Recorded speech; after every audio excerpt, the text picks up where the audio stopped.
গত ২ দিন ধরে টাইমলাইনে একটা নিউজ গড়াগড়ি খাচ্ছে যে বিএনপির এক নেতা তার গাড়ি নেওয়ার জন্য গাছ কেটে ফেলেছেন, গাছের সংখ্যাও দিয়েছেন। দেখেন তো আমার গাড়ি ভিডিওটা। ঢোকানোর জন্য গাছগুলা কাটা হয়েছে। আসলে আমার তো গাড়ি নেই। এই গাছগুলো যারাই কাটছে আমি জানি না, তবে এটাতে পরিবেশগতভাবে ক্ষতি হলেও সামাজিকভাবে আমাদের এখানকার যে স্থানীয় ৫-৬ হাজার জনগণ আছেন ওনাদের অনেক উপকার হয়েছে। এইটুকু ওনার দোষ, ওনাকে আমি মেনেছিলাম।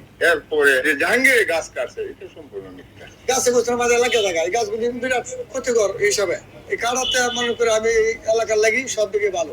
গত ২ দিন ধরে যেটা দেখতেছিলাম যে পত্রিকাতে, বিশেষ করে ২-১টা পত্রিকাতে, খুব স্বনামধন্য পত্রিকাতে কিছু মিথ্যা তথ্য ছড়াচ্ছিল যে এখানকার স্থানীয় বিএনপির সভাপতি যিনি আছেন জাহাঙ্গীর শিকদার, উনি ওনার ব্যক্তিগত গাড়ির আসা যাওয়ার জন্য নাকি উনি গাছগুলো লাগাচ্ছে। সম্পূর্ণ মিথ্যা এবং বানোয়াট। আপনারা হয়তো এখানকার আরো মানুষদের কাছে জিজ্ঞেস করলে বুঝতে পারবেন আসলে এরকম কোনো ঘটনা ঘটে নাই। বাস্তবিকভাবে ওনার কোনো গাড়িই নাই।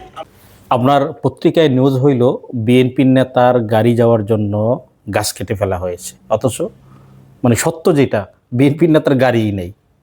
উনি উনি কই থেকে গাড়ি পাবেন? তার তো গাড়িই নেই, আর গাছ কাটার তো প্রশ্নই ওঠে না। এখন এলাকাবাসী গাছ কাটছে, সেই দোষটা এখন বিএনপির গাড়ির চাপাই দিয়েছে। ৫ই আগস্টের পরে এক শ্রেণীর মানুষ ইচ্ছাকৃতভাবে এই বিএনপির নামে মিথ্যা, ভুয়া, প্রোপাগান্ডা এই ধরনের নিউজ করে যাচ্ছে। কে রে ভাই?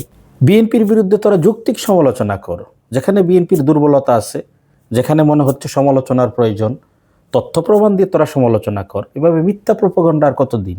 এগুলো তার মানুষ খায় না। যারা মিথ্যা প্রোপাগান্ডা ছড়াস তাদেরকে বলতেছি, তোরা শিক্ষিত শয়তান না হয়ে ভদ্র মানুষ হ।